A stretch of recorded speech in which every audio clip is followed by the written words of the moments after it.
I turned toward the lights without thinking. They sat low on the horizon, a loose row, maybe a fleet. I was alone on a tired sloop. The wind was lazy, and the main flapped sometimes. I had coffee in a cold mug and a deck that needed paint. I wanted a voice on the radio. That was all. So I nudged the tiller and watched the compass. The bow swung. The lights stayed. I clicked the VHF. Fishing vessel. This is Sloop Marlin. Off your stern. You got a copy? Static. A dry tick-tick in the speaker. I tried again. Channel 16. Vessel showing 6 or 7 lights east by southeast. Say status. More static that sounded wrong. Not hiss. Dry. Clatter. It made the hair on my neck pull. I checked the plotter.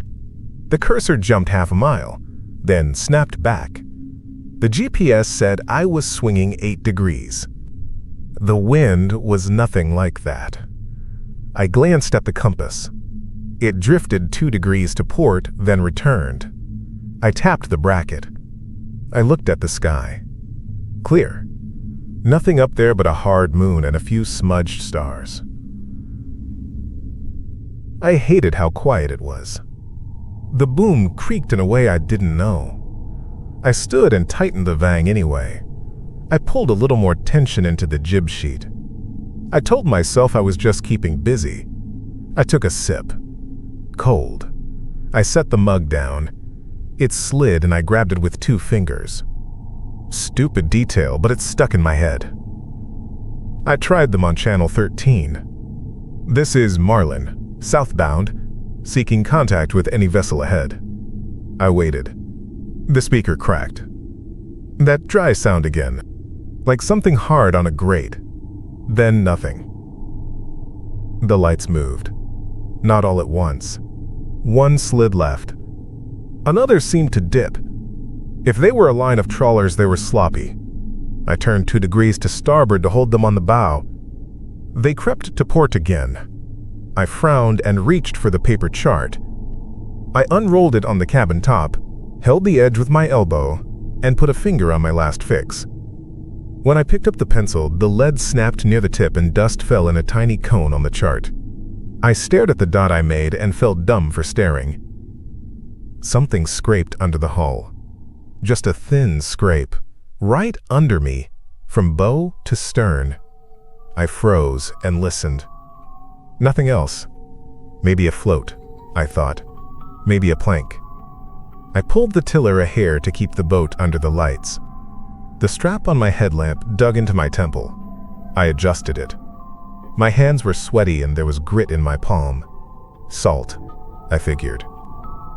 Marlin to any vessel showing multiple lights off my bow, I said again. Say course. The speaker answered with a small click and a broken voice. My voice. A second of my own words, spit back, half speed. Marlin to any. Quote. Then it cut. I closed my mouth and waited to hear me keep talking. Nothing. I cleared my throat and keyed the mic again. Don't play, I said. I didn't know who I said it to. The autopilot hunted, so I clicked it off. The tiller felt loose and then heavy. The hull slapped once and I went forward to look at the jib luff. When I stood in the fore triangle, I heard it. Dry clatter, not from the radio, but up the mast. Not in the rig, not chain. Hard things hitting. A slow scatter and then a stop. I flinched and my headlamp washed the sail. For a breath, there was a long shadow across the canvas, down the belly of the jib. Skinny. It slid and then it was gone. I swung the light into the sky. Empty. The moon sat there like a bad bulb. I went aft fast and almost kicked the coffee. I said, "Hey!" to nobody, like a reflex. I couldn't help it. I shook my head and laughed once. Just air. The laugh sounded wrong. Thin. I checked the compass again. The card wasn't clean. It had a little film on the glass. The number slid 2 degrees and then 1 more.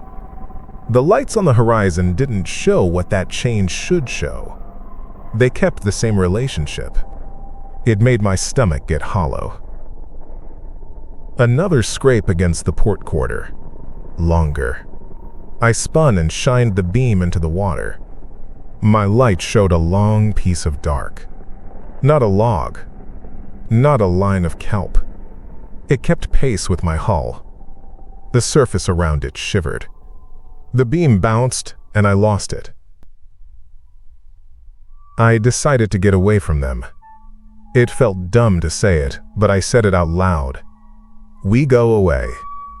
I eased the main, fell off 20 degrees, then 30. The lights moved with me. Not quick. They just drifted back in front like I had turned in place. The plotter agreed with me that I had not. The plotter then froze. The little boat icon hung there. Then it leaped back onto my track. I swore. The depth sounder chirped once at 6 feet and then said 12 like nothing happened. I hadn't seen 6 feet on that route. Not out here. The bell buoy off South Ridge should have been 2 miles north. The chart said so. I checked the clock. I checked the log. I checked the way the chop slapped the bow. It all felt off by a finger width I couldn't name. I grabbed the engine key and turned it. The diesel coughed and caught, then coughed again and quit. I smelled unburned fuel. I tried the throttle. The lever stuck halfway. I pushed and it gave. The engine went, "Hurr!" and died. I didn't like that. I didn't like touching it. The radio woke without me keying it. A whisper I knew. The cadence was mine. This is Marlin. Quote, but it wasn't me. The sense fell out of the words like teeth, then static. Dry clatter under the hiss, steady, as if something soft tried to speak through rocks. I turned the knob down. The knob felt gritty and then smooth. There was grit under my nails now. I wiped my hand on my shorts. Wind got weird. Not stronger, just messy. It pushed the mast and then let it go. The main groaned and stopped. I looked up again and saw a shape cross the main. A man shape. A long jaw. I told myself it was the boom shadow. I stepped so I could see the boom. It wasn't the boom. I clicked my light off and back on. I don't know why. The lights on the horizon blinked. One went down and came back up further right. Another doubled for a beat, like 2 on 1 mast. I felt myself lean into the tiller. My shoulders hurt. Something knocked on the transom. Not hard. A few taps. I turned fast and shined the light. The beam slid over paint and hardware. A hand slid away, out of the notch near the rudder, and dropped into the dark. I saw it. No skin. Wet bone. Fingers spread. It left a smear of light on my eye when the beam moved. I took 3 steps back and fell into the companionway like a fool. I sat on the bottom step and stared at the cockpit. I waited to see a head. None came. My heart went hard. I said, "No, no." Like that was a plan. I stood slow and leaned out. The glove box latch rattled by itself. Not by itself. A scraper went over it. Then over the combing. Dry clatter. Something climbed. I lifted the winch handle out of its socket with a dumb, careful movement. I felt dumb holding it, but I held it. The shadow came first. It fell across the bulkhead by my knees, narrow, with the shape of a jaw that did not move right. The shadow didn't care about my light. It rolled over my hands and my feet. On the deck, the shadow of something thin and tall touched the cleat and paused like it decided which side to go. The main cloth shook without wind, fast and then still. I heard it breathe, not breath, a scrape inside an empty place. I want to say that right. It was the sound of dry insides. Then a face rose into the cockpit over the port bench. It was a skull. Old bone without any meat. Sea stains, yes. Dark spots in the sockets. Thin rope hung around the back of it. It had teeth, but not all. It saw me. I knew it saw me. It lifted with a yanking arm that I did not see, and the other hand came up and caught the lip of the bench. The fingers made that small clack-clack that matched the radio. Another one appeared at the starboard winch. Only the top of the head at first, then the sockets, then the grin. The first put a hand flat on the cockpit sole. The tips scraped. They were slow, not clumsy. Slow like old strong. I didn't feel brave. I felt very tired and very small. "Stop," I said. I sound dumb even remembering it. "Stop." They didn't stop. They moved like men who knew my boat without ever seeing it. One reached for the tiller. I swung the winch handle without thinking and hit bone. The hand broke at the wrist, and a small ring of bone pieces scattered across the cockpit like a dry spill. The forearm still hung from whatever rope or piece of them was still them, and it swung, and the head turned at me. The mouth opened. There was no tongue. It made a noise anyway. Scrape. It's dumb to say, but it was not mad. It just was. The depth sounder chirped again. Fast. 10, 8, 7. Then the steady warble it saved for too shallow. My gut fell. I was running at a shoal I had no business near. The plotter blinked and showed land where there shouldn't be any land. My beam picked up a smear of white ahead. Not a boat. A line of foam. Breakers. My lights. The lights were not boats. I saw that then. Whatever they were, they had me inside them now. I yanked the tiller over. It was stuck. Not hard stuck. Gummed. Someone else's hand held it from the other side. I grunted and pushed. The skull at the port bench slid his hand in and put it on the tiller too. He did not push my way. He pulled the other way. I fought him. I cursed. He was strong. The bow slept forward another boat length. I could hear the break on the reef now. A flat smack and rush. I felt cold in my legs. "Let go!" I yelled at bone like a fool. It held on. It twisted. It shoved. The tiller leaped in my hand so quick it burned my palm.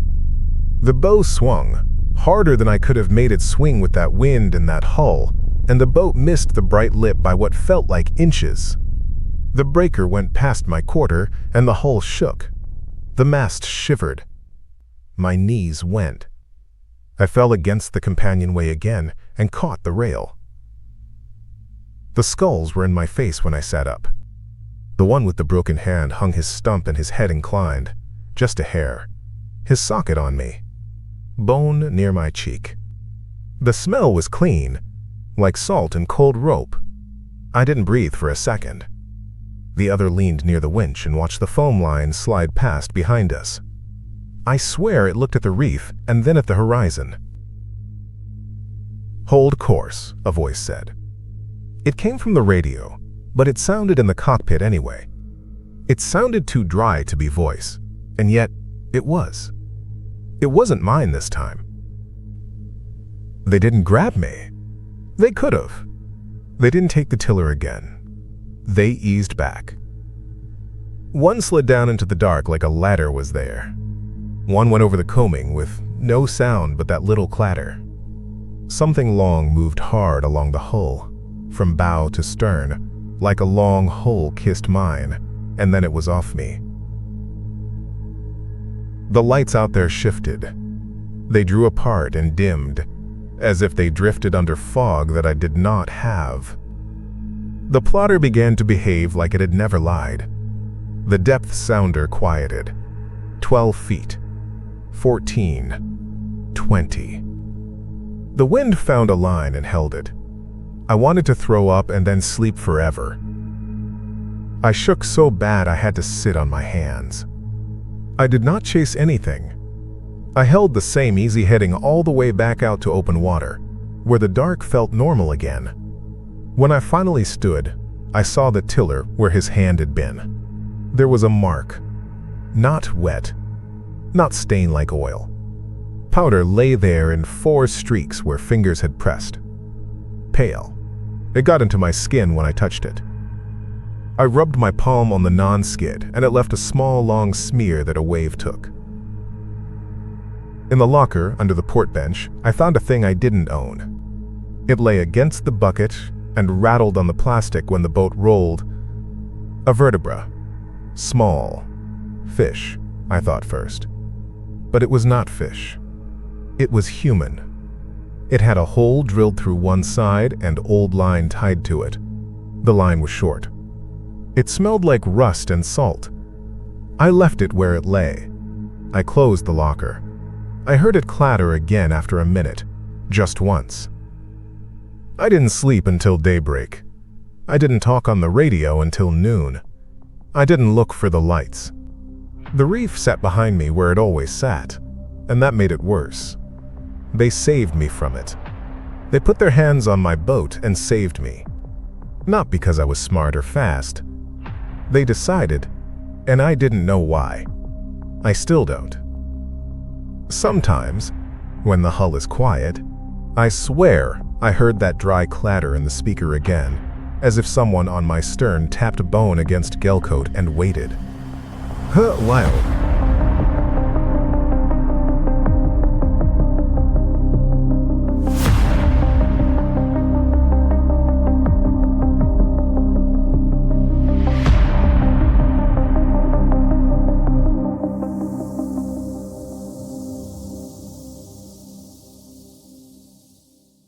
I hope you enjoyed that one. Sometimes these stories stay with you longer than you expect. If you'd like to hear more, subscribe for the next night's story. Like the video if you enjoyed it, and maybe watch another before the lights go out. See you in the next one.